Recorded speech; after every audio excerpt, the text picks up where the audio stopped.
ऐसन कमावा कैलस लोगवा कहता छिया छिया। ऐसन कमावा कैलस लोगवा कहता छिया छिया। मधुआ शादी के बाद वाला महाजा खेलनी कुमारे में ले बिया। मधुआ शादी के बाद वाला महाजा खेलनी कुमारे में ले बिया। ऐसन कमावा कैलस लोगवा कहता छिया छिया। ऐसन कमावा कैलस लोगवा कहता छिया छिया। मधुआ शादी के बाद वाला महाजा खेलनी कुमारे में ले बिया।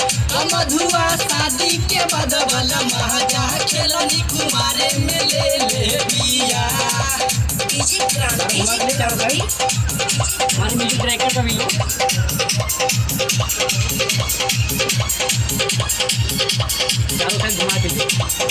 अरे अपना के बुझेली बड़की पगतरी भीतरे काटत रहली चानी। बड़े बड़े लोगवा से मिलके खेल करी सेल पहले आपन जवानी। अपना के बुझेली बड़की पवितरी भीतरे काटत रहली चानी। बड़े बड़े लोगवा से मिलके खेल करी सेल पहले आपन जवानी।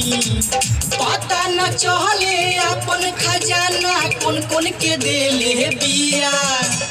पता न चले अपन खजाना।